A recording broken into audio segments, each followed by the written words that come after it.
ये टॉपिक बहुत ही important topic है। अगर इकोनॉमी हम स्टडी कर रहे हैं तो उसमें ये टॉपिक बहुत ही इम्पोर्टेंट रखता है। SSC, MPPSC, UPSC, bank PO जितनी भी एग्जाम्स होती हैं, ये टॉपिक बहुत ज़्यादा इम्पोर्टेंट टॉपिक है। तो आज का वीडियो नेशनल इनकम पे हम डिस्कस करेंगे। ठीक है फ्रेंड्स, तो चलिए स्टार्ट करते हैं।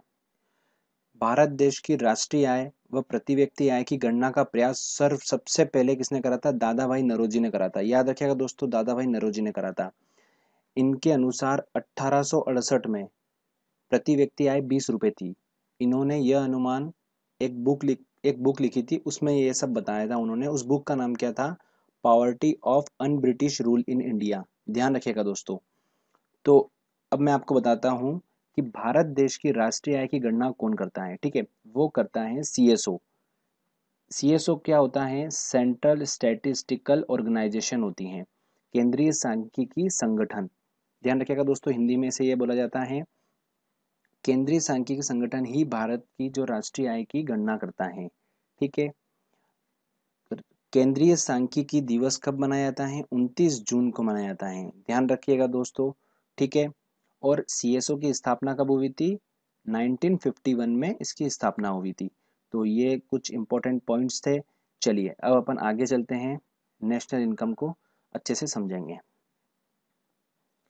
भारत की राष्ट्रीय आय को समझने के लिए कुछ टॉपिक्स को समझना जरूरी है, जैसे कि जीडीपी, एनडीपी, जीएनपी, एनएनपी। ठीक है, जीडीपी को क्या बोला जाता है? ग्रॉस डोमेस्टिक प्रोडक्ट, सकल घरेलू उत्पाद, हिंदी में से ये बोला जाता है। ऐसे ही एनडीपी है, जीएनपी है और एनएनपी है। ठीक है, आप यहाँ देख सकते हैं। अब मैं आपको एक एक करके सबको अच्छे से समझाता हूँ कि जीडीपी क्या होता है। सबसे पहले अपन वो समझते हैं। जीडीपी, सकल घरेलू उत्पाद, क्या होता है? अपने देश की सीमा में, ध्यान रखिएगा दोस्तों, क्या बोल रहा हूं मैं? अपने देश की सीमा में उत्पादित सारी वस्तुओं व सेवाओं के मूल्य के योग को जीडीपी कहते हैं। मतलब क्या है दोस्तों? कहने का मतलब ये है कि भारत देश की सीमा में यहाँ पर भारतीय भी रहते हैं प्लस विदेशी भी रहते हैं। ध्यान रखिएगा दोस्तों। ठीक है, तो जो भारत देश की सीमा में प्रोडक्शन हो रहा है, ठीक है, चीजों का, और जो सर्विसेज दी जा रही है, उस उनका टोटल जो मूल्य बोला गया है, ठीक है, उनका योग, उसे क्या बोला गया है? जीडीपी कहते हैं। ठीक है, ये जरूरी नहीं है कि देश में उत्पादन विदेशी द्वारा या स्वदेशी द्वारा हो। भारत देश की सीमा में भारतीय भी प्रोडक्शन और ये कुछ कर रहे हैं और विदेशी भी कर रहे हैं। फॉरेन इन्वेस्टर भी है यहाँ पर, वो यहाँ आके काम करते हैं और इनकम जनरेट करते हैं। तो भारत देश की अगर सीमा में जनरेट हो रही है कोई इनकम, ठीक है, तो उसे हम क्या बोला जाएंगे? जीडीपी बोलेंगे। ओके फ्रेंड्स, अच्छे से समझा आपने। अब क्या होता है, एक इम्पोर्टेंट बात मैं आपको बताता हूँ कि किसी चीज के अगर उत्पादन कर रहे हैं हम, तो उसमें मशीनरी यूज होती है बहुत सारी। ठीक है, तो मशीनरी में क्या होता है, साल भर में जो एक साल में टूट फूट भी होती है, घिसावट भी होती है मशीन की, तो उनकी क्या होती है? वैल्यूएशन जो होती है मशीन की, वो कम हो जाती है। ठीक है, तो उस मशीन की वैल्यूएशन को कम होना ही हम क्या बोलते हैं दोस्तों? ध्यान रखिएगा, डिप्रिसिएशन बोलते हैं उसको। उसको बोला जाता है हिंदी में मूल्यह्रास। ठीक है, तो जब भी हम क्या करेंगे, ग्रॉस डोमेस्टिक प्रोडक्ट में से जब हम ये मूल्यह्रास को माइनस कर देंगे तो हमारा नेट डोमेस्टिक प्रोडक्ट आ जाएगा। ठीक है, तो चलिए अब आगे बढ़ते हैं अपन और समझते हैं। जैसा कि आप यहाँ पर देख रहे हैं, एनडीपी हमने कैलकुलेट करा है। ठीक है, नेट डोमेस्टिक प्रोडक्ट कैसे कैलकुलेट करेंगे? मैंने आपको बताया था कि मूल्यह्रास को अपन माइनस कर देते हैं। तो हमने अभी क्या करा था दोस्तों? अभी मैंने आपको बताया था कि जीडीपी कैसे कैलकुलेट होती है, ये मैं आपको अच्छे से समझा चुका हूँ। ठीक है, इसमें से हमने क्या करा था? डिप्रिशिएशन को माइनस कर दिया। डिप्रिशिएशन क्या होता है? वित्तीय वर्ष में, वित्तीय वर्ष मतलब फाइनेंशियल ईयर जो होता है हमारा, वो क्या होता है? 1 अप्रैल से लेकर 31 मार्च, ये फाइनेंशियल होता है। इस फाइनेंशियल ईयर में जो हमारा मशीनरी है, उसकी जो वैल्यूएशन में, कीमत में जो कमी आ रही है, उसी को डिप्रिशिएशन बोलते हैं। वो जब हम जीडीपी में से माइनस कर देते हैं तो हमारा एनडीपी निकल के आ जाता है, नेट डोमेस्टिक प्रोडक्ट। ठीक है फ्रेंड्स, तो चलिए अब आगे बढ़ते हैं हम।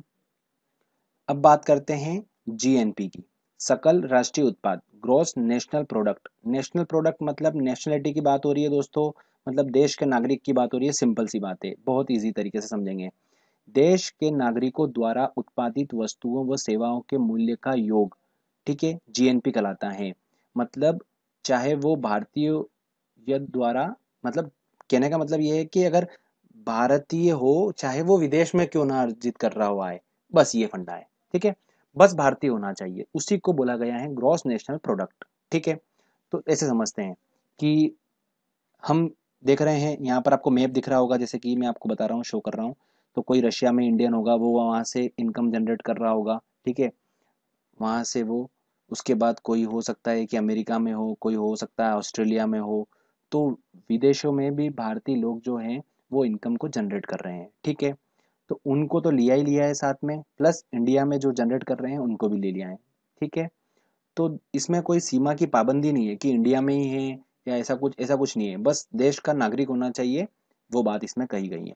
तो दोस्तों समझते हैं जीएनपी को कैसे कैलकुलेट करेंगे, अब ध्यान से समझिएगा। ठीक है, जीडीपी हमने कैलकुलेट करी, अभी हमने मैंने आपको बताया था कि जीडीपी कैसे कैलकुलेट करते हैं। ठीक है, आपने देखा उसके अंदर जीडीपी को जब कैलकुलेट कर रहे थे तब भारत देश में विदेशी भी भारत में आकर इनकम जनरेट कर रहे थे, तो उसको इंक्लूड करा था।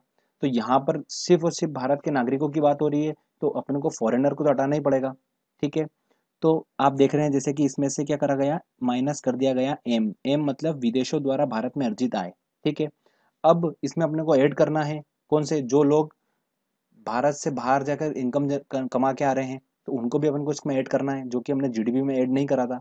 ठीक है, तो इसमें एक्स जो है वो ये बताता है कि विदेशों में भारतीयों द्वारा अर्जित आय।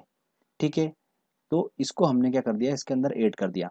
तो इस तरीके से हमारा क्या हुआ, जीडीपी में जब हमने एक्स प्लस करके माइनस एम करा तो हमारा जीएनपी निकल कर आ गया। ठीक है, ग्रॉस नेशनल प्रोडक्ट, ध्यान रखिएगा दोस्तों। अब सेम चीज जो हमने करा था, ग्रॉस नेशनल प्रोडक्ट में से जब हम डिप्रिसिएशन को माइनस कर देते तो नेट नेशनल प्रोडक्ट निकल के आ जाता था, एनएनपी निकल के आ जाएगा। तो चलिए आगे समझते हैं। तो फ्रेंड्स, जैसा कि आप देख रहे हैं यहाँ पर एनएनपी को कैलकुलेट करा गया है। तो एनएनपी को कैलकुलेट कैसे किया गया है, जो हमने अभी जीएनपी हमने कैलकुलेट करी, जीएनपी में से हमने क्या कर दिया, डिप्रिसिएशन को माइनस कर दिया, तो हमारा एनएनपी निकल के आ गया, नेट नेशनल प्रोडक्ट निकल के आ गया। ठीक है, ओके फ्रेंड्स, डिप्रिसिएशन मैंने आपको समझा चुका हूँ अच्छे से। अब आगे हम बात करते हैं नेशनल इनकम की। ठीक है, तो फ्रेंड्स, राष्ट्रीय आय को समझने के लिए हमको फैक्टर कॉस्ट और मार्केट प्राइस को समझना बहुत जरूरी है। पहले हम ये समझेंगे। ठीक है, फैक्टर कॉस्ट क्या होता है, किसी वस्तु के उत्पादन में कितनी कॉस्ट लग रही है। मतलब सपोज करते हैं कि मैं जो पेन बना रहा हूँ, ठीक है, पेन बनाने की मैंने फैक्ट्री सेट करी है। ठीक है, तो वहाँ पर मैं प्रोडक्शन कर रहा हूँ पेन का, तो इसके लिए मुझे लैंड लेना पड़ी, लेबर कॉस्ट लगी, मेरी कैपिटल मेरा इन्वेस्ट लगा, ऑर्गेनाइजर को मेरे को लगाना पड़ा। तो फाइनली इतने सब मैंने खर्चा कर कर वहाँ पर मैंने क्या करा, 5 पेन बनाए और मेरी लागत लग गई 100 रुपये, सपोज करते हैं। ठीक है, तो इसका मुझे फैक्टर कॉस्ट निकालना है। तो फैक्टर कॉस्ट का फार्मूला क्या होता है फ्रेंड्स, आप देख रहे हैं जैसे कि यहाँ पर टोटल कॉस्ट जो लगी आपकी अपॉन में टोटल क्वांटिटी। तो टोटल कॉस्ट मेरी 100 लगी थी, डिवाइड करा जब मैंने इसको 5 से, तो मेरे 20 निकल कर आ गया। ठीक है, तो ये 20 जो आया ये मेरे फैक्टर कॉस्ट है। मतलब किसी चीज, किसी वस्तु को या किसी प्रोडक्ट को बनाने के लिए मुझे कितनी उसमें मेरा कॉस्टिंग लगी है, उसमें एक्चुअल कॉस्टिंग लगी है। ठीक है, कि मेरा इतना इतना तो मेरा लग ही गया, जैसे कि यहाँ पर 20 रुपये मुझे एक पेन बनाने में लगाए। ठीक है, ये मेरी उसकी एक्चुअल कॉस्ट निकल कर आ गई पेन की। ठीक है, अब मार्केट प्राइस क्या होती है, अब इसको समझते हैं। बायर वस्तु को जिस प्राइस पे खरीदता है, मार्केट प्राइस में क्या होता है, ये मेरा पेन बना 20 रुपये में, मैंने इसको क्या करा, इस 20 रुपये में मैंने जो भी इनडायरेक्ट टैक्सेस लगे थे वो सारे ऐड करे, प्लस मेरा प्रॉफिट ऐड करा, और मैंने इसको मार्केट में जाकर मार्केट प्राइस पे इसको मैंने एक प्राइस सेट करी, बायर ने आकर उस प्राइस पे इसको खरीद लिया। ठीक है, तो वो जो प्राइस जिस पे बायर ने खरीदा वो थी मेरी मार्केट प्राइस। ठीक है फ्रेंड्स, आप अच्छे से इसको याद कर सकते हैं। अब ध्यान रखिएगा, मार्केट प्राइस में इनडायरेक्ट टैक्सेस इंक्लूड रहते हैं। ठीक है, ओके क्लियर। अब बात करते हैं, आगे चलते हैं अपन। तो फ्रेंड, जैसा कि आप यहाँ देख रहे हैं अभी हमने एनएनपी को कैलकुलेट करा था।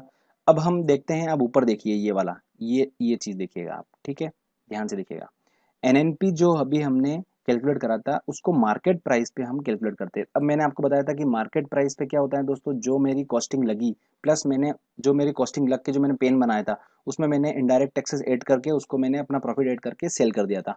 ठीक है, तो सेम चीज ध्यान रखिएगा दोस्तों, यहाँ पर जब एनएनपी अपन मार्केट प्राइस पे कैलकुलेट कर रहे हैं तो NNP at a factor cost, ठीक है, प्लस इसमें इनडायरेक्ट टैक्सेस को ऐड कर लिया, तो ही मेरी मार्केट प्राइस आ गई थी उसकी। ठीक है ना फ्रेंड्स, क्लियर। इनडायरेक्ट टैक्सेस अप्रत्यक्ष कर। ठीक है, ऐसे हमने एनएनपी एट एमपी निकाल लिया। अब मेरे को जो निकालना है, जो मेरी राष्ट्रीय आय होती हैं एक्चुअल में, वो होती है एनएनपी एट फैक्टर कॉस्ट। अब मेरे को इसको निकालना था, तो इनडायरेक्ट टैक्सेस को मैंने उस साइड इक्वल के उस साइड भेज दिया, तो माइनस में हो गया।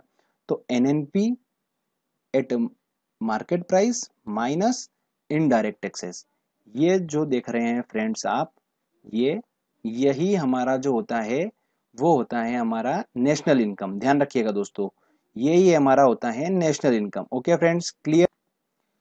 मैं आपको एक बार और बता देता हूँ, NNP at factor cost equal to NNP at market price minus indirect taxes. ठीक है, जब इसमें मैं सब्सिडी ऐड कर देता हूँ यहाँ पर प्लस सब्सिडी, तो ये हमारा बन जाता है नेशनल इनकम। दोस्तों ये फॉर्मूला याद रखिएगा, ये एग्जाम में पूछा जाता है। ठीक है, तो चलिए अब आगे बात करते हैं हम प्रति व्यक्ति आय के बारे में। प्रति व्यक्ति आय क्या होती है? तो प्रति व्यक्ति आय को कैलकुलेट करने का फॉर्मूला होता है कि राष्ट्रीय आय माइनस, उसमें डिवाइड कर देंगे सॉरी, जनसंख्या को, तो हमारा क्या निकल के आता है? प्रति व्यक्ति आय निकल के आता है। ध्यान रखिएगा, सबसे ज़्यादा प्रति व्यक्ति आय जो है उसमें गोवा जो है वो नंबर 1 पर है। ठीक है, और सबसे कम प्रति व्यक्ति आय कहाँ पर है? बिहार में है। ओके फ्रेंड्स, ध्यान रखिएगा। ठीक है, तो फ्रेंड्स यहाँ पर हमारा जो है नेशनल इनकम का टॉपिक्स जो है हमने ऑलमोस्ट कवर करा है। SB Saroj Kumar सब्सक्राइब कीजिए, इस चैनल को तथा लाइक कीजिए।